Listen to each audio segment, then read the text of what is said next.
Hi, everybody. Welcome to FNS Wrestling Podcast. I am your host. Along with me, my co-host and teenage son, Jackson. Say hello, Jack. Hi. Well, we finally found the time. Took us a few days, but we're here to talk about a couple different things. School.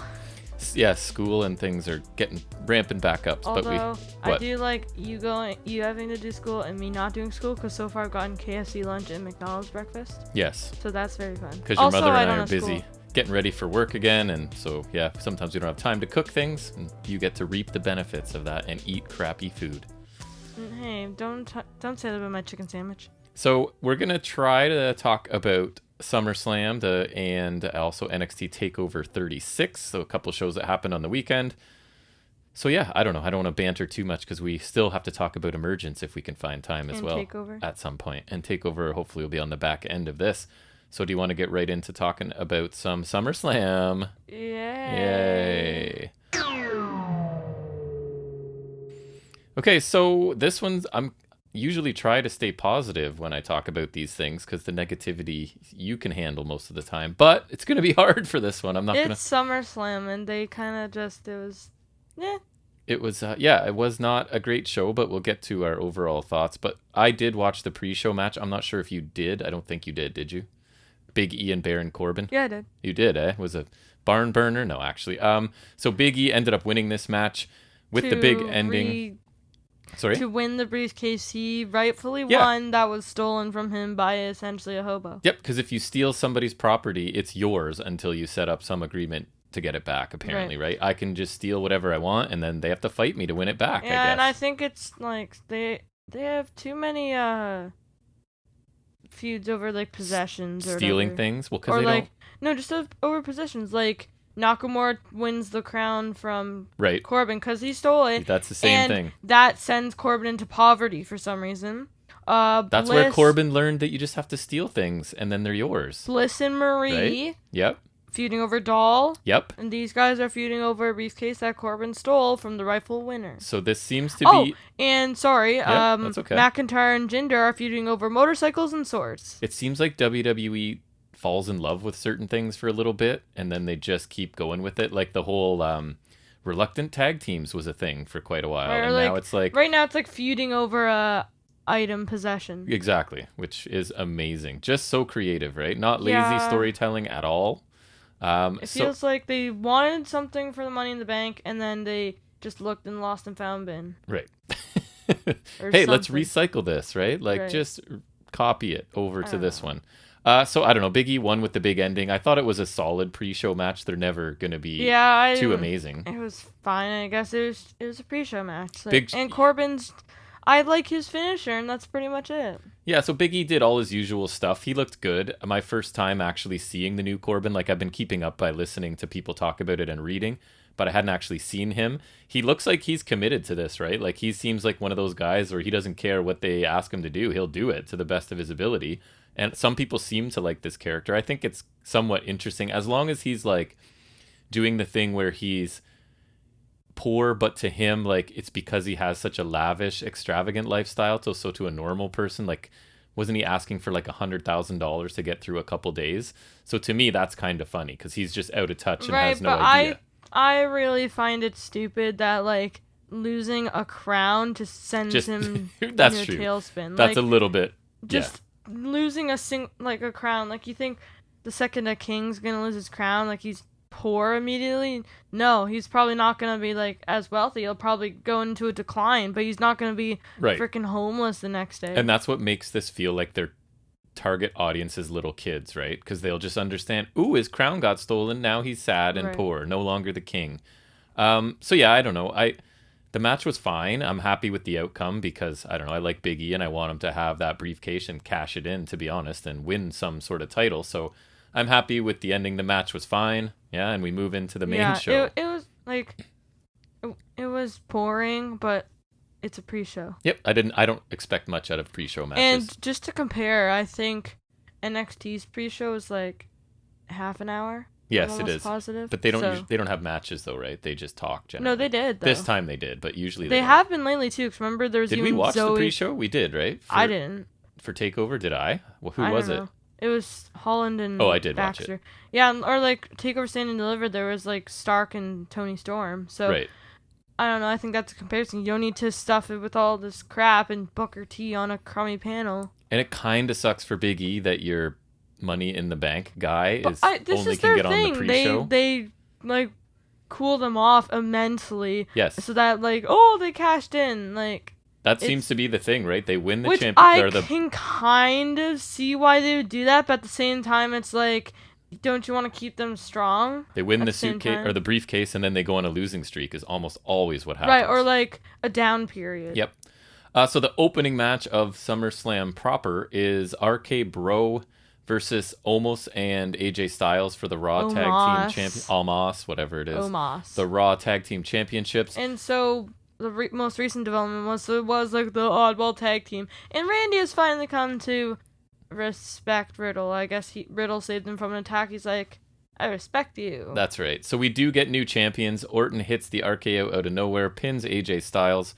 As you can see, in a very original ending, which I appreciate. I think they need to shake things up a bit. Right. I like this match. I thought it was a pretty good opener. It was a little bit short. Like, I think this was a 7-minute match, basically. But I was never bored. The pace was good. Stayed pretty steady throughout. And almost wasn't asked to do much. Like, he was in the ring for maybe like a minute and a half. I am happy they lost too, because I find particularly Omos really boring. So wasn't asked to do much, and what he was asked to do, I thought he did fine. And the other three are just really strong performers, right? And the crowd was really behind RK Bro, which helps, I guess. I really like Riddle. His in-ring style is awesome. AJ didn't really show any signs of slowing down here either, because he's not a young guy anymore. And the backflip he did off the apron into a reverse DDT looked flawless. It looked like the same thing he was doing 15 years ago, you know? So the crowd got the win that they wanted because they seemed to be behind RK Bro. I didn't pick RK Bro because remember my thought was because they've gotten over sort of organically that Vince generically getting over. Vince will be like, no, you guys got over without me. You heard it here. I picked it. You did not. Right. That's 1-0 me. So I thought this was a smart choice just because it puts the crowd in a good mood because they got a result they really wanted. I don't know. What did you feel about this match? I thought it was a solid match for the main roster. You're going to hear me say that a lot because if I'm comparing this to anything I enjoy watching, it's not good. But for these standards, it was good. It was pretty short, but... and compared to some other things coming up. Yeah. Yeah, it was a amazing. good opener for the I guess the main roster pay-per-view. Like, the crowd's into RK Bro. It was solid from an in-ring standpoint. A solid opener for a really bad pay-per-view, I guess, is the way to look at it. Not to give away our final thoughts, but I think it's going to be pretty clear quickly, especially coming up with the next match on the card. Oh, yeah. Which is Eva Marie with Dewdrop versus Alexa Bliss. I believe I took Dewdrop. Eva Marie, right? And you took Bliss? Did I mean, you you? can check. I think I did just to be different. You did. Because So I thought you took Bliss, so that's funny. I was wrong. Alexa Bliss won after hitting a DDT. I didn't think I'd be up too. This match was bad. I know in our preview show I talked about looking forward to this because I was hoping it was going to be so bad. It wasn't even bad enough to be enjoyable. No. It was just like, ugh. And that was my hope, that it would go so far into bad it would come back and be funny a little bit. But there was no magic here, which is one of my pet peeves. I was hoping to really spice it up with some magic. It wasn't even like bad enough to be entertaining. It was just like it was just kind of bad and just not really. It was boring. Eva Marie did next to nothing. I don't even think it was that long, but it's still boring. And what she did try to do wasn't good. She's not ready to be on TV, let alone on a Big Four pay-per-view. Which is weird. So Big E, it's been at least 5 years since she was first on the main roster, and she's still not good. She's brutal. Hey, Big E, you can go on the pre-show because we got to make room for Eva Marie, Alexa Bliss. Poor Big E Langston. The nicest thing I can say about this, I guess, is it met my expectations because I expected it to be bad, and it was. I don't know. Dewdrop, what was she doing at the end? She ended up announcing Eva Marie as the loser of the match. Because Eva Marie's thing is like she's been announcing herself as the winner. Ah, I see. And like, or in her quote-unquote return match, Dewdrop competed. Remember when they were pretending not to know who it was? Right. And she announced herself as the winner of the match, so I guess that's been her thing. So is this the end of Dewdrop and Eva Marie? Yeah, they're facing on Raw or whatever. I know, it's dumb, but who cares? Of course. Yeah, this was bad. It had no business being on here. They did not really do anything. How did you feel about the big computer-generated doll that was out for the entrance, for Bliss's entrance? It just looked ridiculous to me. I don't know. It was it's bad. ridiculous. This was bad. I think it's like one of those things that's objectively bad, because usually I try to phrase things like I didn't like it or whatever, but I'm just going to say it was bad. This was bad. If you like this, I encourage you to get some help. So then we move into what I thought was better, which was for the United States Championship, right? Damian Priest facing off against Sheamus. And Priest did win the title. I think we both picked this one. Can you double check for me? Yeah, I will check. He wins with his spinning kick and then a reckoning. Yeah, we both picked Priest, so it's 3-1. And he had ripped off Sheamus's protective mask near the end before the kick and the reckoning. And they made the point that he also beat Sheamus last time because he took the mask off. So if there's anything to take away from this match, it's that take off Sheamus's mask and he is dead. The mask is where he derives his power. Right, and anybody wearing a protective mask, if they're unprotected, they are defenseless. Right. Essentially. So we have a new U.S. champion. I actually thought this was a pretty good slugfest of a match, especially in the beginning and near the end, with both of them hitting some impactful stuff along the way. Could have been a bit shorter. I think it dragged a tiny bit, but there was like a lull in the middle when Sheamus was applying submissions and stuff that wasn't that interesting. But the rest of it I thought was pretty good. Yeah. The crowd didn't seem to be too into this, but again, they just watched Alexa Bliss and Eva Marie that kind of sucked any energy out of the place, so I don't really blame them. It's too bad for Priest and Sheamus, because I don't think this was bad. I'm not sure Priest is connecting as a babyface, though, and I don't think ripping off the mask and attacking Sheamus's face is a very babyface thing to do. I guess because Sheamus is a heel. Yes. Sheamus isn't exactly fresh. I mean, he is still pretty good in the ring, but I don't think... He's pretty boring. The U.S. Championship does nothing for him, right? Like, he doesn't need that thing. He doesn't even do anything for the title either. Priest strikes look good. He has a pretty cool moveset, I think. Ooh, I hate using that word. A pretty cool set of moves. So I think his future's still pretty bright. Thing. And he just needs a little bit more character definition, but I think it makes sense to put the title on him. He's party boy. What do you think? He wants to live forever. That was back from NXT days. Yeah. Or at first it was hard to tell, and then remember, like, you won the title, and then you kind of turned Wasn't there hot tubs involved? Right, that was the thing, yeah. Party guy. I thought this was solid. Sheamus does seem to be good at these kind of, like you said, slugfest type matches. Yep. Like, that's kind of similar to that match he had at Mania with Riddle, where he won the title, which was like pretty good, I think. Yep. Yeah, he's a good wrestler, right? It's just he's been around so long. Right. There's not much interesting to do with him. Sheamus, he's just kind of boring at this point. Like, I don't know. I feel like the last time he got kind of rejuvenated was teaming with Cesaro. Yes. And then that kind of fizzled out. The bar was cool. A good team. So this was one of my favorite matches on the show, and I didn't even think it was great. It's not a high bar, though, I guess. No, it's not at all. But yeah, and I like Priest, so it's good for him to get a title. I do like them. Well, he's probably not young, like they want. He's someone new for them, so yeah, exactly. I like them taking a chance on someone new. And given how crummy Sheamus' title run was, did they really need to take it off Riddle? Like, I know Keith Lee was probably supposed to win it. So. Like, Keith Lee was supposed to win, right? But then he's been dealing with whatever. Yep. And so then they gave it to Riddle, but so obviously he wasn't a planned champion, but then given how things turned out, did he really need to drop it? I'm thinking. Like, probably not. But good for Priest, probably one of the better matches on the show, but and it was that's like not saying much. Pretty good, you know what I mean? Yeah. So then we get the SmackDown Tag Team Championship match, which is the Mysterios, Dominic and Father Ray versus the Uso brothers. And the Usos, Uso brothers. No one says that. I just did. I don't know if I've ever heard anyone call them the Uso brothers. They are brothers. And I believe we both picked the Usos here, correct? I'm almost positive. Without even looking, I'm almost positive. And we were right. They do retain after a double super kick to Ray and then a splash, the top rope splash by one of the Uso brothers to win the match. I don't think this match was necessarily bad, but I personally didn't really get into it. Dominic had a couple sloppy spots early on. He spent a lot of time isolated and being taunted, and I just didn't find it very interesting. We obviously get the eventual Ray hot tag that was a bit underwhelming, I thought. Before Dominic got taken out, then Ray took the pinfall, sort of a 6-1. I don't know. I don't think Dominic's good. He's just probably green is the right word. Yeah, but I think. But I heard it somewhere else. He's like the same age as Jungle Boy, MJF. And who's had access to better training and everything than this kid has? If he's got the PC. He's in WWE, and his dad's freaking Rey Mysterio. If his dad weren't Rey Mysterio, this guy would be nowhere near TV, and that's annoying to me, right? That's just nepotism, and it's not.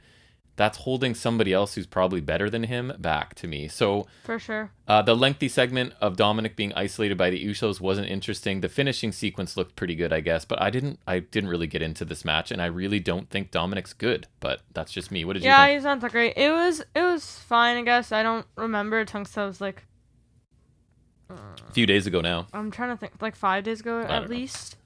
But and so yeah, he's okay, and I thought Ray and the Usos did a fine job, and I think that the red hair at the back of the Usos' head is stupid, but I don't even think I noticed until you told me. And I thought it was a fine match, but honestly didn't do much for me. Like, the Usos are one of the best tag teams they got, and this is what they accomplished on one of their biggest shows. That is correct. No, it was fine. I'm not super thrilled with that, and I can't even say I hope Dominic turns on Ray, because I just don't really care. I agree.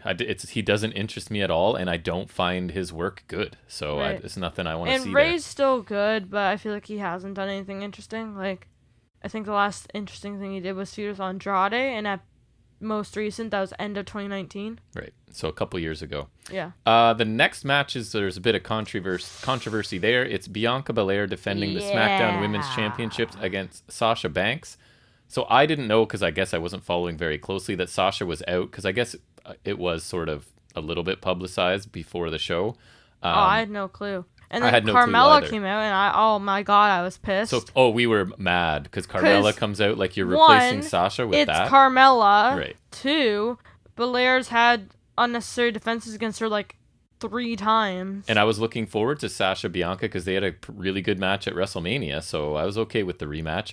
So yeah, it looks like Carmella's going to be the opponent, and then basically, surprise, surprise, it's the return of Becky Lynch, who comes out.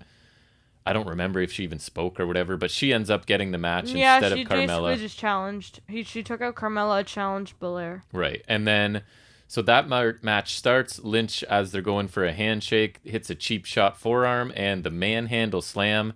Rock bottom, basically. And poor Bianca Belair is just destroyed in a squash match. Just over 20 seconds. On a major show for a championship. It was definitely unexpected. I feel like this is them trying to...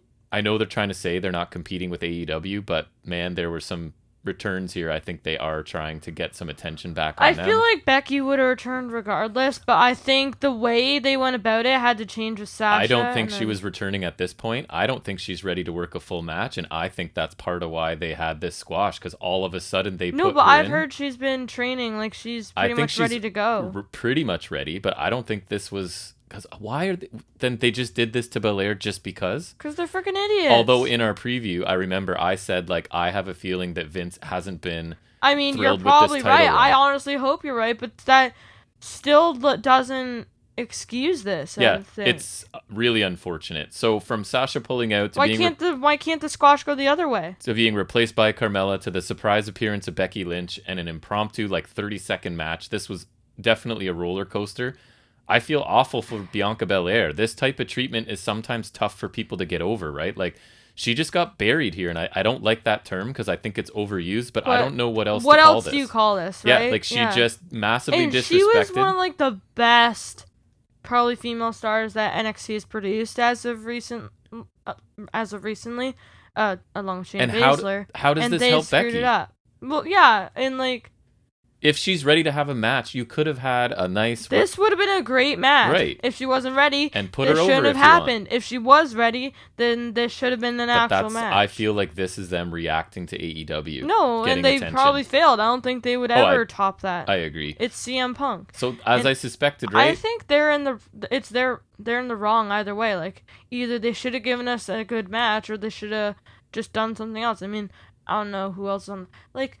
Yes, it already happened, but I'd be more okay with another Bayley match, if we had to do that. Yep. I don't know. I feel like Vince wasn't impressed with the title run as I suspected, but I didn't expect it to be done like this. I don't think it's entirely her fault. Like, it's creative. And the crowd was definitely happy to see Becky back, but again, we have an immediate comparison with the response to CM Punk, and it wasn't even close, right? But So yeah, this was also just not good. So I don't really... Especially because it's Bianca, but just in general, I don't really want a straight-up squash match on SummerSlam. Another one. Well, right. There's like I mean, I guess like, the Eva Marie wasn't a squash, but it was pretty close. There wasn't much going it's on SummerSlam. There's supposed to be big matches, not something you would see on AEW Dark. Right. Speaking of squashes, the next match we get is Jinder Mahal facing off against Drew McIntyre. I think we both took Drew, right? I would hope. Yes, we did. So this was, two big guys working WWE style. 5-3. Jinder got a little bit in to start, and then suplexes by Drew, future shock Claymore. It's over in, I don't know, a couple minutes, 5 minutes. Could it have been 5 minutes even? Probably not. I have no clue. Drew gets his sword out, chases Jinder and his crew away. Oh my god, that's so stupid. I don't know. It's hard to have an opinion on this because it was over right before it started. It was pretty short, but for what it was, I was bored. Like I can almost guarantee I was half paying attention during this, and just the visual after of him chasing away people with a sword. What's he gonna do if he catches them? Stab them? And I've said it before in our preview show, our episode of this. They wasted all of the backstory between these two guys. Instead of tying this into anything from reality, they decided to make it about a sword and a motorcycle, right? So, I don't know. This was 2 squashes in a row on a major pay-per-view. I thought that was an interesting, and by interesting I mean strange choice. This match could have easily been on TV, right? Like, how does this belong on one of your big 4 pay-per-views? Especially if this show is going to be what it was, 4 pushing 5 hours with the pre-show, right? Like, there's no need for several matches that were on this card. I feel like this is just a Vince, like, more is more, right? Like, whereas I'd rather have you give me 5 or 6 matches like the average Takeover, and they're just amazing, and we get out of there in 2.5 hours. That's actually what they've been doing lately on the Since pandemic, they've been short. The main roster pay-per-views. Right, or like, I remember like Backlash or WrestleMania Backlash, sorry, didn't mean to offend anyone. How dare you? It was like, I remember like for the past bit, it's been 5 or 6 matches. Yep. Like, other than with the exception of like, I think the pay-per-views between Mania and SummerSlam have been like reasonable size. And this one was just a slog. We watched it all like in one shot, basically live. Yeah, and I was literally saying not fun. Because I don't think I would be able to make myself finish it the next day, because I'd probably see what happened. Because once you stop, you don't go back to it. You don't want to go back to it, yeah. I would probably get spoiled, and 2, even if I didn't get spoiled, I probably wouldn't want to go back to it. No, it was a big waste of time. I was not happy. We then get the Raw Women's Championship triple threat match with Nikki ASH. You know what my favorite thing is when they go almost a superhero, Nikki ASH. That's the regular, like, why? Why are you putting it in front and behind? Shouldn't it be Ash? Redundant. 2 A's? Anyways. And shouldn't it, why can't they just say Nikki Ash? Why does that not work? She's been booked as a joke and is now defending against Charlotte and Rhea Ripley. I can't tell if this was better or worse than the other women's title match. So I got this one right, and you did not, if I remember correctly. So that's 5-4, I think. 5-4. Is that right? Yeah. Yes. Damn it. So Nikki taps out to the figure 8, and Charlotte wins the title. And again, my reason for choosing Charlotte was because Charlotte, mostly, right? So this match was fine, I guess. It held my interest, but it was never really very exciting, I didn't find. Nikki's definitely committed to this like comedy character, but it sure doesn't work for me. There may be a place for her in this character. I even heard this is her thing, but it is, like, as far as I've heard too. Did she come out of a mental asylum and then come up with this? But maybe, like, I don't know, but it might be fine, but not as your championship character, right? This is not a championship gimmick. I like Raw's.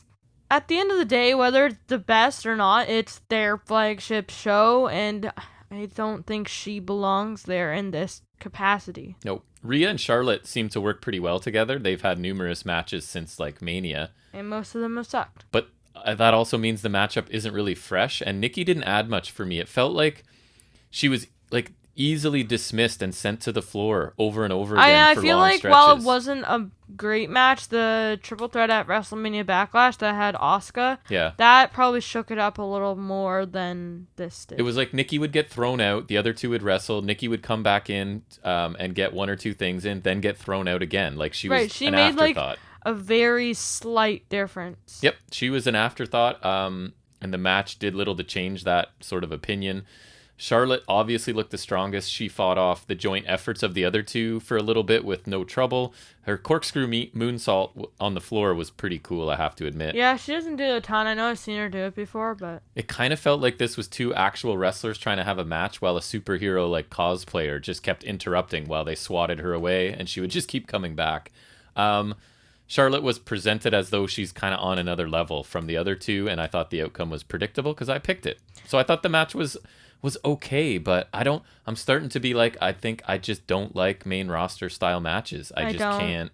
And it sucks to say that because I want to like wrestling, but like I see better stuff than this on a regular episode of Dynamite all the time, right? So this is one of your big four, and I've seen nothing this far in. They that accomplished I've been far enjoyed. less in twice the time of Dynamite, probably. Right. Like, did you like this match at all? It was, like you said, just okay, but I'm not really watching SummerSlam of all things okayness? For just okay. Right. Hell, I'm not watching a pay-per-view, a WWE, like one of their bigger shows for just okay, when I can watch, like you said, weekly TV show that gives me better than okay. In fact, good, sometimes even great. Amazing sometimes. Like, we're on the edge of our seats and making, like, gasping like, sometimes. For example, Kingston Penta versus the Bucks as a recent example. Yep. Like, stuff like that. Or even, like, something as short notice, like that Seidel Omega match that I really liked. It was great. Right? Like, and I guess, like, the only thing I can really remember that was of note is that moonsault.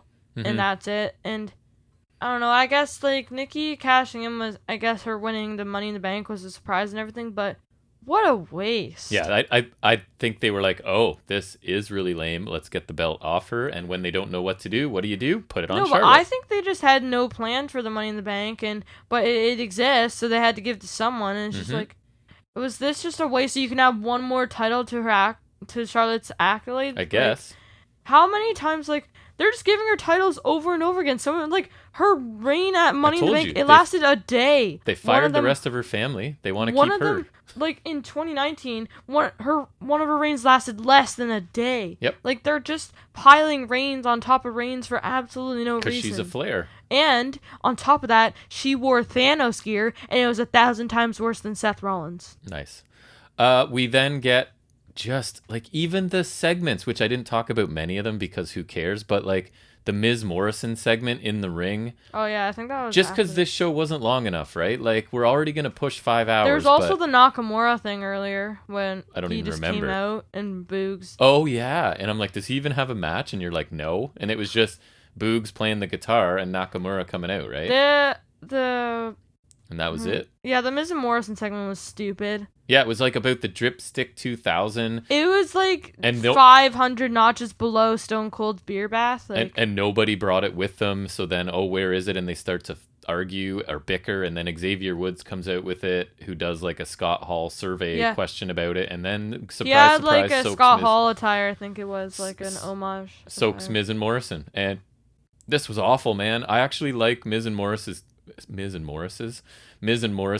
chemistry together. They were cool when Morrison first came back and they're a legit tag team, and then they just first there was like they started descending into comment, then there was Bad Bunny, then there's the Dripstick, and they just descended further and further into crap. This just feels like, again, the target audience is like 6 to 9 year olds. You know what I mean? Because they forgot their stuff and someone took it. Wait, do they have to have a match now for the Dripstick? Because 2000? Because we know that if you steal something of someone else, it's yours. So there's going to be a handicap match. Morrison just turned on. Yeah, I saw a bit Miz of that turned too. on Morrison, sorry. Yeah. And like, I think they forget there's still a lot. Like, I guarantee there's probably more adult fans. Yes. Than child. But again, they're hoping to hook in the young ones because they'll have them forever. It's like when the cigarette companies were targeting children. As they get older, they won't because it's stupid. But they'll just keep appealing to the. But then they get hooked like we do, and they still watch this crap just because I've always watched this crap, and I have trouble. Like, when you finally said, listen, I don't want to watch, you were like, no more empty arena stuff, right? So that's why we stopped Raw and SmackDown. Oh, yeah, I can't. Otherwise, I never would have stopped because I've just always watched it. And I'm happy with the decision because it's freed up 5 hours a week, right? That plus whatever we would spend talking about it down here probably. So I'm totally fine. And yeah, it was already bad enough, I think, watching it, and then I can't handle the empty arena. It's just like, that's why I honestly never wanted to watch Impact. Also, because at the time we started recording, the podcast, there was Wrestle House. Yes, and which it was I also awful. didn't want to watch. I can't handle the empty arena. It's like, and I don't know if that's And better now or worse than Thunderdome. But I listen to people review it I trust, and if they, after a few weeks, are consistently telling me it's awesome or a bunch of things are awesome, maybe I'll check it out, you know what I mean? But until think then... that'll happen when pigs fly. Because the big thing was everyone, they're just saving all their good stuff until audiences, the crowds are back. Nope. What do you they're call doing the the sword same stuff? garbage. No, they're not saving anything good. No. So yeah, this was awful. Moving on, we get, speaking of awful, nice segue, Lashley versus Goldberg. Oh, we didn't talk about Edge Rollins. Oh, right. So we got to talk about that one. So Edge versus Rollins. Rollins ends up winning, or sorry, he loses. He taps to a crossface sort of sleeper thing from Edge, right? So, man, this is where I don't understand, because I read a whole bunch of reviews and I was telling you, I see 4.5 stars, 5 stars for this match. There was nothing that I don't even understand. touched that range on this show. Especially not the Edge match. I don't think this was a bad match, but I didn't really enjoy it very much. The pace was really slow to start. That's main roster. That's the style. I guess. can't handle that. Rollins dominated for a while, and I found myself losing focus deep into this show. So you're putting on some slow action to start, and I've already sat through a bunch of it was crap. And I just think Edge is just... I don't think he has it anymore. I thought maybe at least it was the slow, even slower than this, Roman Reigns style, Yeah. holding him back. I think it was just more think he doesn't belong. slow because we're building to an epic match and it's going to pick up. I just didn't feel the epic part came in. No, yeah, but a lot of people did, so what do I know? Edge just shouldn't be here. It really doesn't make sense. So there's a neck breaker off the top after a lengthy setup, I thought, by Edge, and then that sort of slows Rollins and turns the tide, and then Edge hits all of his signature moves. Rollins hit his superplex Falcon Arrow that always looks cool. He threw in a glam slam, right, sort of as a reference to his wife. And it was a back and forth match from after the sort of beginning stretch.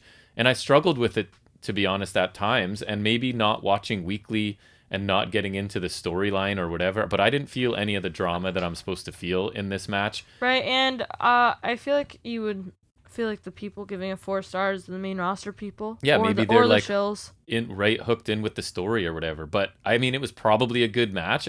These guys are both really good professional wrestlers. I just didn't care who won because I don't know what the stakes are. I wasn't interested in the story behind it, and the near falls and like desperation moves to try and win didn't really do much for me. Yeah, so, I the mean, match style on the main roster just doesn't work for me. It was a good match, but like 4.5, 5 stars. Come on, people. I don't see that at all. I just don't like the style, so I didn't like this. I guess it was probably good if you like the main roster. Yep. And if you enjoy this, more power to you. But I did not. I think we have to differentiate. This was a very solid sports entertainment match, right? It's not wrestling. It's not a wrestling This match. is At this sports point, entertainment. it's like distinguished itself from wrestling. And I don't know, I just don't like Edge being here. I don't like him existing in current WWE. Poor I guy. don't like his matches. I don't like his face. I liked it better when he returned and he had the shaved He started beard. to do the Brood again. That would be cool, but I they don't couldn't even even like commit that. to that fully. So. No, but he's old, so he shouldn't be doing anything here. And Rollins didn't even wear a really good attire. It was just okay. So getting back to the crap on this show. Oh, and you picked that one right, and I did not, so now we're tied. Nice. Lashley versus Goldberg, which us and everyone in the universe picked this one correctly, I would assume. So Lashley retains after a Good news, Goldberg wasn't wearing those weird shorts this time, I think. Lashley retains after a ref stoppage due to Oh Goldberg's my God. injured leg. Lashley then continues the attack after the match with a chair, and Goldberg's kid was put in a hurt lock, right? Yeah, so I actually do remember this. This was really bad. Really bad. I think the Goldberg matches that have worked because of like it was fast, it was intense. Like his return match, the Ziggler match, But he can't do anything anymore. He can't do anything. Exactly. He couldn't even do the jackhammer. He literally dropped Undertaker on his head. Starts to look dangerous, and that's the problem as you're like when your thing is power and explosiveness, that doesn't age well, right? Like Jericho can still do a bunch of his stuff because it was never about like picking people up and holding them and dropping them safely. Right. Even though Goldberg's still jacked, like it doesn't matter. No. So this and one, like, sorry, go ahead. It was slow. It was boring, and then it ended just like he hit him in the leg a bunch of times and like rammed him in the post, and then it's just like it was probably the most boring ending they could have chosen. And anything Goldberg did, I was just like, please let Lashley be safe here, right? Like come out right, of this. And if I had my way, it would have been a spear by Lashley, and it would have been over. I think you give Goldberg a spear right out of the gate for a near fall, and then just squash him, because he can still spear. That doesn't involve him picking up anybody. But anyways, Goldberg dominated. Especially picking up Lashley, that would suck. One thing I already didn't like is Goldberg dominates early on, and Lashley needs to get help from MVP. Like, way to make your champion look strong against a 50-year-old. Goldberg's like a senior citizen, so like... and then a couple awkward landings from Goldberg due to age or rust or both, and he just looked sloppy. Right, I find it's really stupid that your, like, probably prime world champion has trouble dealing with a aging old star from the 90s. Like, so the injury finish isn't really satisfying, I don't think, for anyone. I guess the theory is they're trying to save Goldberg from a pin Saudi or submission. Arabia. Right. This was, again, and it's a few times, a waste of time. Goldberg looked old. Lashley looked weak selling for him so long, even at all at the beginning and needing help.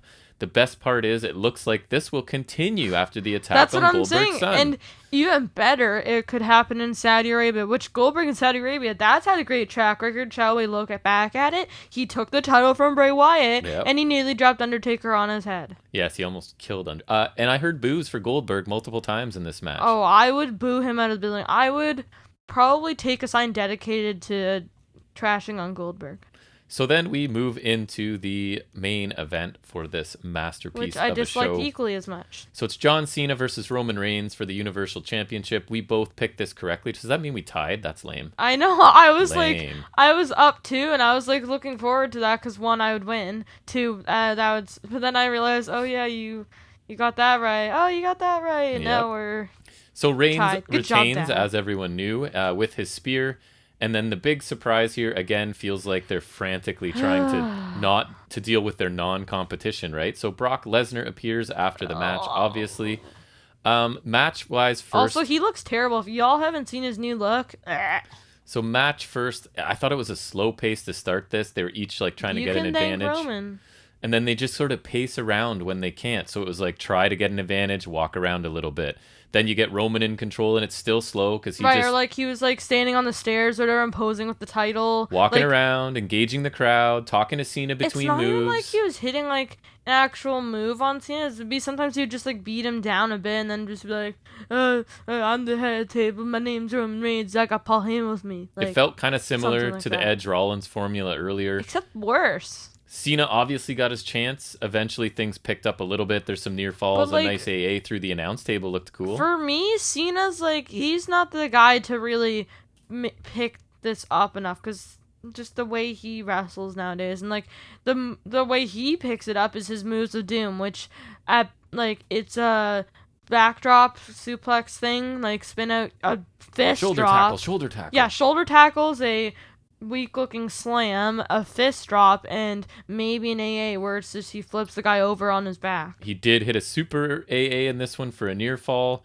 I thought the second half of this match was better, even though I never thought Cena could win, and that obviously hurts it a little bit. There was some decent near falls for both of the guys. I guess this wasn't a bad match either, but the first half I found really plodding and kind of dull. I did think it kind of sucked, because like it just doesn't feel like a match, because I don't think anyone realistically would be down for that. I saw 4 stars all over the place for this one. If this is real, I don't think Roman would ever get the time that he had to taunt as much as he did. Yeah.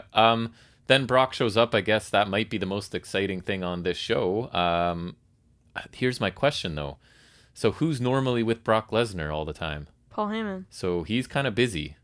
So does this mean Brock's going to have to talk for himself? Oh, that's going to be... Okay, Don't they have to put him with somebody? If they do this feud, I will watch this feud just to see Brock actually speak. I think that'd be really funny. I don't know what they're going to do. You remember in, like, 2013, the GIF or whatever of him, like, screaming, and it sounds like a squeal or whatever? So I'm interested to see, because he can't be doing his own promos. I almost want him to, because I feel like that'd be really funny bad. So do we have like Heyman betray Reigns and go back to, because No, Reigns doesn't 'cause- need Heyman, right? So But I feel like I like it. I think Heyman has a good role with Reigns. for sure. And Heyman's been with Lesnar for like a bajillion years. He's finally doing something else, and I don't know. I feel My choice, Zelina Vega gets out of the ring, stops wrestling, and just Roman?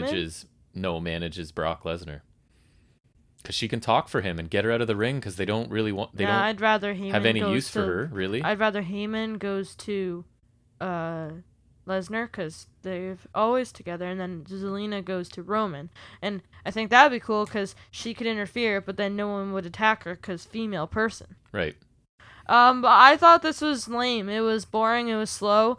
Roman Reigns would do one thing that was like, yeah, and then he would walk around and taunt the fans, get booed, whatever. And I get that's his the whole character, shit. but it doesn't mean that it makes for interesting matches, And right? he could probably wrestle better than he's doing. Like, he doesn't have to wrestle this slow pace. I've been saying that every time, but yet here they go. They continue to do it. Yep. This is probably the main roster style, but you slowed it down by like, it's like you watch a normal main roster match, and then on YouTube you like slow it down to like 0.5 or whatever. Yeah, exactly. Instead of the normal.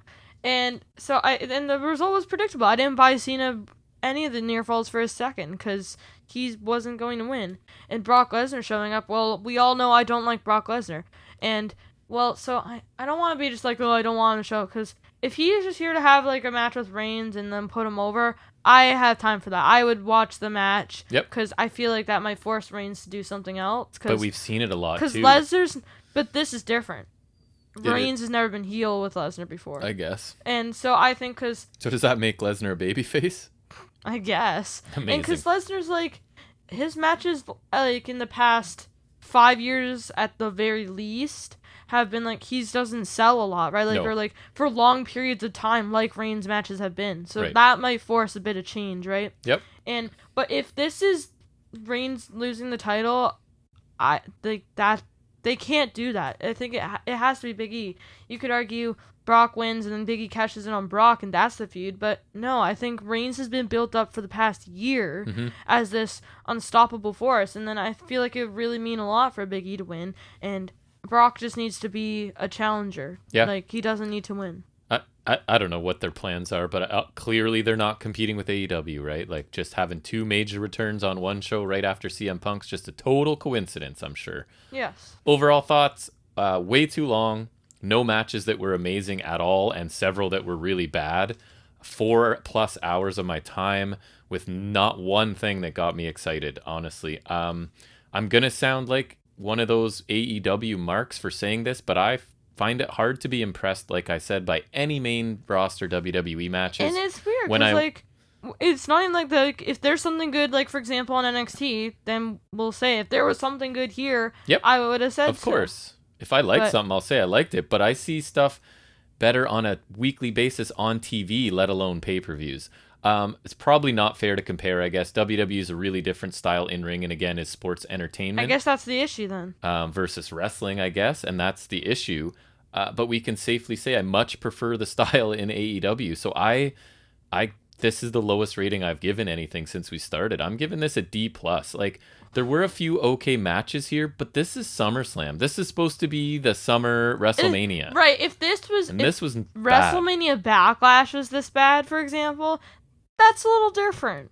Yeah. I mean, I would still be really mad, but that's a little different. So this there was is like SummerSlam. a ton of matches. I didn't love any of them, and a bunch of them were really bad, and the segments that were on were bad as well. So bad. This was not good. Yeah, this was really bad. It was 4 hours of my life I will never get back. Right. The pre-show match was meh. The opener was probably the best thing on the show, and it wasn't even that good. Nope. 7 minutes. Right. Let me think. I honestly can't remember. Oh, the Bliss Marie match. It was bad and wasn't even like bad enough to be funny. No. Priest versus Sheamus was solid, but still not my cup of tea. And I guess good for Priest, but Yeah, like whatever. that was I liked that match fine. I guess the tag title match was like whatever, and like the Usos are capable so much more. Dominic is clearly the odd one out here. If Mysterio was teaming with someone else, might have been good. The SmackDown Women's title match was not a match, and probably the dumbest decision they made on the show, perhaps. There was a few, so that's saying something. Jinder McIntyre was another squash, and probably worse as a match. The triple threat did nothing for me. That was boring. I didn't like Edge Rollins. Any of the segments were like dumb and pointless and dragged out an already long show. And the 2 world title matches featured stars who should not be featured and just bored me to death, essentially. And Lesnar, I don't care. This is just really boring for me, and I agree with you. Like, this is supposed to be SummerSlam, so I'll agree with that rating. D+? Yes. Bad show. All right, let's transition into one that was a better, I would hope we can safely say. I think by default it was better. And that happened on Sunday night, which was interesting, and that was NXT TakeOver 36. So the opening match for this one was LA Knight versus Cameron Grimes with the Butler stipulation, right? If Grimes wins, he gets the belt, and if Knight wins, DiBiase becomes his butler. So for this one, Grimes picks up the win after DiBiase punches Knight out on the floor and puts him in the $1 Million Dream after distracting the ref. Which looked kind of lame, but sort of, he slid the belt into the ring to cause the distraction. Knight gets rolled back in the ring. Grimes hits the cave-in to end it. What did you think? So I thought this was a fine match, but honestly, it didn't offer much new from their previous matches, and not really what I want from an opener. I feel like this would work a little better in the middle of the show. I feel like, and this really makes me wish Escobar and Swerve was on the card, because that would be an awesome opener. Yeah, that would be great. Fun, or even sure. MSK defending against someone. Like, you've got grizzled young veterans there. Like, I would honestly, even if it's like a hasty 1 or 2 week build, I would take that. I would gladly take that as an opener. Yeah, I thought. Sorry. The finish wasn't great, but overall, I thought it was a good match. And Grimes got the win, so good for him. And hopefully, this ends this. Agreed. NXT this week did seem to kind of confirm that, thankfully. So yeah, I thought it was a good match. Nothing spectacular, because we've seen these two together multiple times recently. I appreciated the serious tone throughout. There was no real comedy in this, because the segments have been largely comedy based. So they kept the match serious, which I prefer. I thought Grimes looks really good. He controlled the bulk of the action in this one. Knight did his job as a heel. The crowd was pretty into this match. I wouldn't exactly call it a hot opener, but maybe a tier below that. I enjoyed it. And I do hope that the story comes to a close and that everybody can just move on to something else. We then get Dakota Kai versus Raquel Gonzalez for the NXT Women's Championship. So Gonzalez retains with her finishing sort of choke bomb off the second rope after she caught a running kick attempt by Dakota Kai. Or like, no, I think it's like the one-arm powerbomb is what it is. Yeah, whatever it's called. But she hit her finisher from the second rope. I don't want to get into it like the Chiquita bomb or whatever. And then that's her phrase. Kaylee Ray is the surprise here. She comes out, which I love, to stare down Raquel Gonzalez. I like that better than either of the SummerSlam surprises. Right. What did you think? So I liked it. Other than a few iffy spots, it was a solid match. I'd be lying if I say I didn't expect more from them. Right. The feud, I think, has been pretty good. I think both of them are capable of good matches, and I kind of expected that to translate into this match working together. After Kai's amazing promo, I was really hoping they would finally give her a chance at the top, but it was not to be tonight. And I wasn't like 100% like, I didn't think she was going to win, but I was kind of hoping, and I thought there was a chance. Right. And it didn't feel enough like the better match it's supposed to be. Between former friends, it was still good, but it should have been better than it was. And I really think Kai should have won. I think she's really good. It's great to see Kaylee Ray make it to NXT main, because she's pretty good. Love her. She needs to move on from NXT UK after her monster title run. Mm-hmm. She does belong at the top of the card, but I'm afraid putting her right at Gonzalez may result in an immediate loss. Hopefully they don't do that. This might just be to get eyes on it, I guess. Yeah, could be. But if they do book that, that'll be really good. Yep. I like the story and the build to this match, and I also really like the contrast in size, as Gonzalez is really big and Kai is really tiny.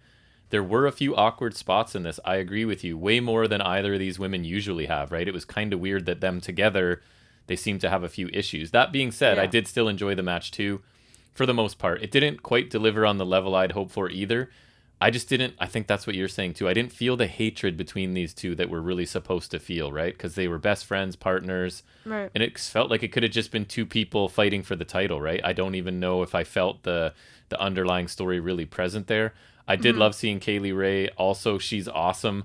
and I like that she's being treated a little better than when Frankie Monet debuted, right? So Kaylee Ray's here. She's immediately to the, like, coming out to challenge the top of the card, it looks like, and then Monet was, like, Monet, right at the like, bottom. No, and it was, like, the whole dog thing. Yes, with the little dog. So then, oh, by the way, did we pick, what were our picks for Grimes Butler? Did we both get that? We both got that one right, and then you got this one. Nice. Yummy. So we then move on to the next match, which was Ilya Dragunov versus Walter, oh boy, for the NXT UK Championship.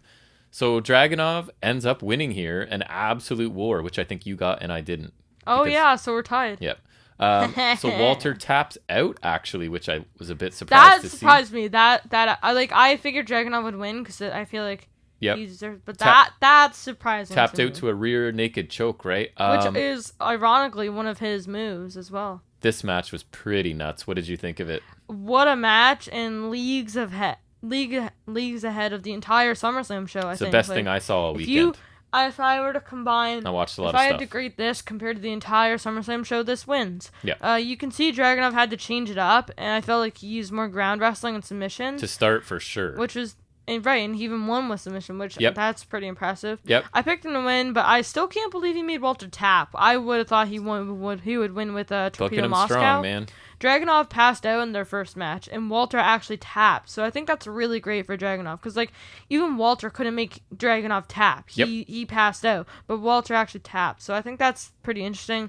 There are some absolutely like mental strikes, and crazy. I like Dragunov having to win with something else to finally beat Walter. It showed like he had to dig deep, like as they would say.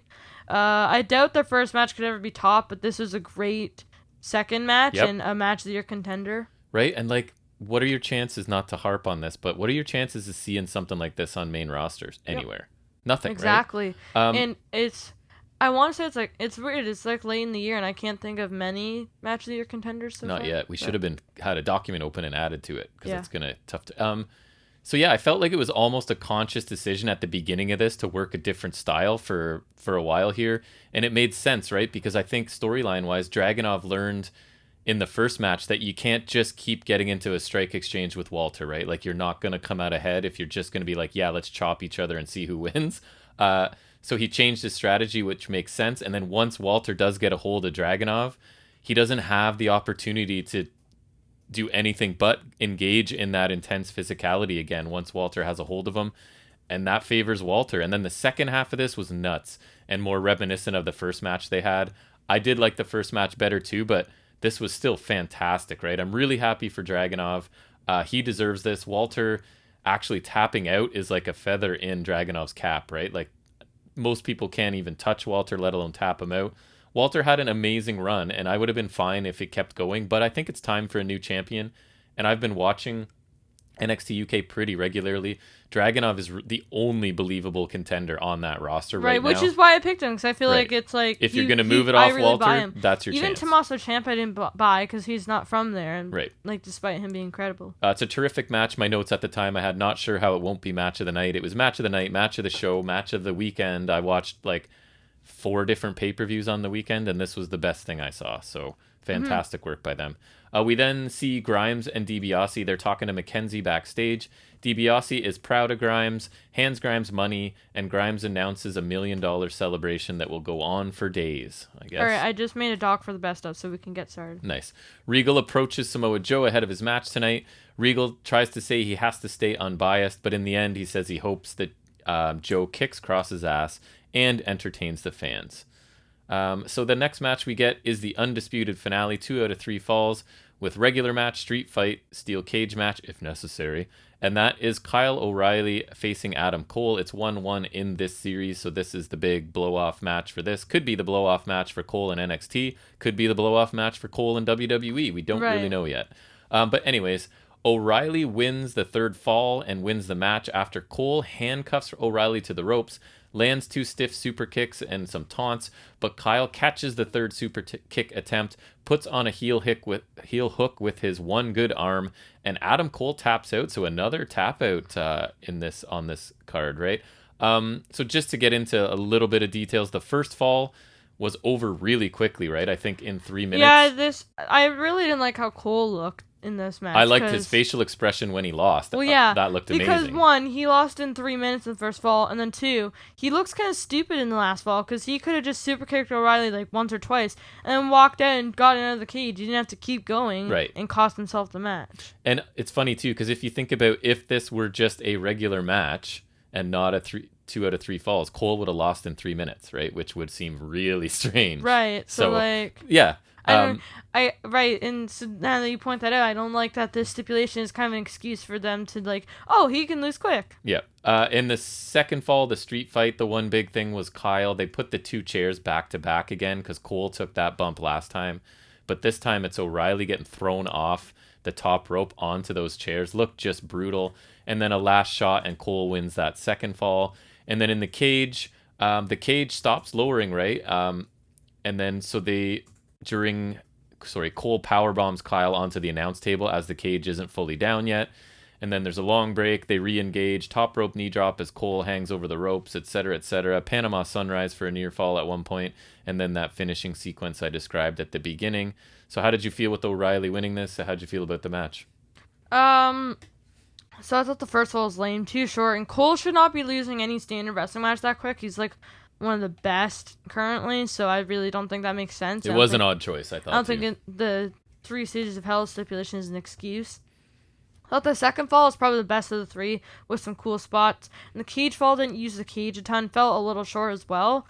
I feel like this should have been the main event given this match stipulation and how this is such like a bitter feud. And I think Cole should have won unless he's on his way out, which makes sense. Looks like he might be. Good match, but I still like the Great American Bash match the best. Just like a straightforward match. And I feel like if like the placement on the card for this doesn't exactly help. I really hope if Cole leaves, I really hope he goes to AEW, but I'm afraid he could be main roster bound. I'm going to be really mad if he turns up on Raw or SmackDown. More so Raw, but because Vince has a horrible track record with NXT call-ups, and he's not a fan of small guys, not to mention a renewed push towards the younger and bigger guys, which all that does not bode well for Cole. If Vince had half a brain, Cole is a future champ, but Vince is Vince. I thought Baszler's call-up was bad, and I would fear for Cole more. Yeah, I would rather he leaves the company than goes main roster. Yes. Stay in NXT, go to AEW, or... Nothing, I guess. I was surprised by the length of the first fall of this for sure. Made this even more decisive win for Kyle, really. He won 2 out of 3 falls, and one of them he killed him, right? So right. I mean, it was a sit-down pin, but still. I like the match, but much like the Grimes night match, we've seen these guys battle a lot recently. And still a good match that likely means the end of Cole in NXT is nothing left to accomplish here. And he helped his best friend Kyle good friend at least, Kyle on the way out. Quality win for Kyle O'Reilly hopefully means there's still plans for him, although I'm not sure I see him as a future champion at this point. If Cole leaves, I also fear how he's going to be used, especially if it's main roster, obviously. But also, buddy, my hope is he's just so damn good, right? That he's one of those, like, undeniably, and maybe he'll just break through because he's that good. Have said that about a lot of... But Baszler's not the same in terms of like promo ability and character ability. Like Cole's got all the boxes other than size. I mean, and Vince like Shawn Michaels. He's the closest thing to Shawn Michaels, man. And I don't say that lightly at all. He reminds me of Shawn Michaels in a lot of ways. He can do everything. I think he's a better promo than Shawn Michaels, frankly, considerably. And I'm not even as big a Cole fan as you are, right? But the guy's undeniably good. So that's the hope, is that they just can't, because he's great. So this was a strong match, and the second one tonight, I would say I preferred to anything on SummerSlam, right? Yes. I think so. 2 out of 6 matches were better than any of the 11. I would prefer everything on Takeover to SummerSlam just by default. Yep. So Draganov is then interviewed by Mackenzie, and he basically says the ring general is dead and long live the Tsar. Legado Fantasma rundown. Hit Row announced that they will be in a 6-man tag match on Tuesday. Escobar says he last laughs best. Then we move into the main event of this, which is returning Samoa Joe to NXT, facing the champion Karrion Kross for the NXT Championship. And this one, Joe won a fairly quick match for a main event with a kick to Kross's head as he's seated on the top rope, followed by bringing back of the Muscle Buster for the clean pinfall win. couple things I noticed. I noticed "We Want Scarlet" chants as Cross made his entrance. I also noticed Hardy chants as the match was starting, right? So Cross has been killed. Like, honestly, I think he's pretty much a joke. And if you've seen how he's a joke in NXT, where they actually won't treat him like a joke. If you saw him on Raw after he lost in his new gear, oh my god, with the mask. What did you think? What did you think of this match? They killed him the second he left NXT. A fine match, but not like great for a takeover main event. I'm sure Joe will be able to put on far better matches after Cross is gone, which I guess he is. I did like the return of the Muscle Buster as the finish, because that's a cool way to end it. Wasn't even my favorite Cross match, probably. That would have to go to either the match he had with Gargano or the 5-way, which... The multi-man, yeah. Which, that's a multi-man match, so... this is still fine. I don't like Cross, so I was never going to care about this a ton. And he was hurt even more by his main roster treatment, and I can only hope it starts full-time, which it seems it will. I think so.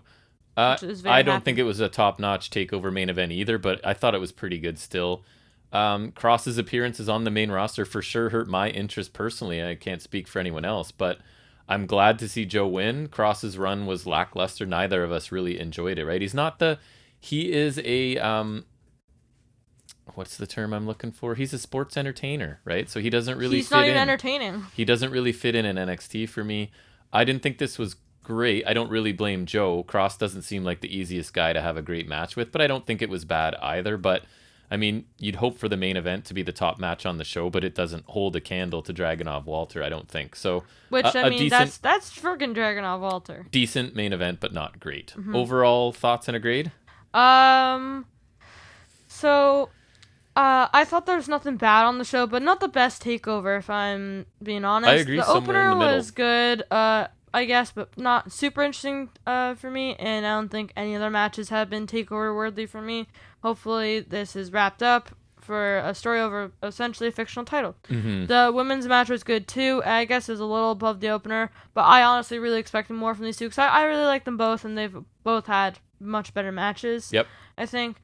And hope both of them stay in NXT so then they can maybe have another go. That may have to wait for Kaylee Ray, but I would have time for that as well. Walter Draganov 2 was great for sure, and for sure the match of the night. Not as good as the first, but they gave their best effort, and it's a not too distant second. Yeah, right? I agree. It was close. Like, I don't think that first one will ever be eclipsed, but this is like about as good as you could do. The first one was just like the shock factor of seeing them just beat the hell out of each other, and then the second one you know that's coming, right? Right. So that's a little different. They did about as good as they can do. Yeah, still fantastic. You can see the difference between the two matches given the evolution of their feud, and it was also great just the evolution of the feud and evolution of Dragunov, like to the point where I think he'll be a good champion for NXT UK. Cole versus O'Reilly was good, with the second fall being my favorite, not just because Cole won, but I thought it was the most lengthy, it had the most time to give you something, right? Yep. There we go. I forgot where I was. It's okay. A good win for Kyle. I thought hopefully Cole goes to AEW, not to the main roster. Given the stipulation in Bitter Feud, this should have been main evented, but whatever. Speaking of, the main event was fine. Not really what I would like from a takeover main event, because Cross. And I think Cole O'Reilly would have been better suited. Glad Joe won, though, and hopefully Cross is finally gone with a few solid matches, a good one and a great one. I'd probably give this a B. Nothing bad on the show, just a little underwhelming compared to some other takeovers, but still top SummerSlam, which is not saying much, but still. Very similar to my thoughts. I thought nothing really bad on this show, unlike multiple things on SummerSlam, right? SummerSlam was it was gross. There were some things I don't think were up to TakeOver's high standards, but that's sort of, they've created this monster of just like almost every match on every show was fantastic for a while, right? It's a tough thing to keep up. At least they weren't putting stuff like Mercedes Martinez versus Xia Li on the show. The opener and the women's match I thought were good, but not great. I expected more from the women's match specifically. The Walter Dragunov match was amazing, easily match of the night and the weekend for me. Kyle and Cole had a very good match, but honestly, I think being on the same card as Walter Dragunov hurt that one and the women's match, since like despite the lengthy builds, neither match could match the intensity of the Walter Dragunov, right? So it's this idea that those were supposed to be long, bitter feuds culminating in this match as well. But the intensity, when you watch the match from the UK guys, you're like, right, that's intensity. The main event was fine. Hardly a TakeOver classic, I think, as you're saying. Pretty much a 2-match show for me, with the women's match being underwhelming. The other two, pretty much what I expected. So nothing bad. One match was good, one match was amazing, and I agree with you. I think that sounds like a really solid B grade for this show. Not one of the stronger takeovers, I don't think, but at only 2.5 hours and with one absolutely fantastic match, it was still an easy watch, right? Like, I would recommend obviously the Walter and Draganov match, and then if you end up watching the rest of the show, you're not wasting your time. Whereas SummerSlam, 3 or 4 matches, I'm like, this felt like a waste of time. The segments were a waste of time. So much better than that. A good takeover, but not a great one, and there's been a lot of great ones, frankly. So, well, I think we're done, buddy. Mm-hmm. Yay! So that's going to bring us to the end of this episode of the podcast. We're still looking for time to talk about Impact Wrestling Emergence. I know it's almost a week away from now. I may just come back down later and talk about it briefly, but thanks for joining us and giving us any time to listen to us talk about wrestling. You can for sure look for us back here on Saturday with episode 58, I think, of the main yep, I believe so, of the main show, where we'll talk about Dynamite and NXT and Impact Wrestling, maybe touch on Rampage a little bit. We'll see how much we get done, and some trivia and some other stuff. So please feel free to join us on Saturday. Send us some feedback. We'd love to hear from anyone. I promise you'll get a response from us. fnswrestling@gmail.com, FNS_wrestling_podcast on Instagram, or leave a comment if you're listening on YouTube, and we will get back to you. So I look forward to seeing you guys all back here on Saturday, if not before. And until then, take care.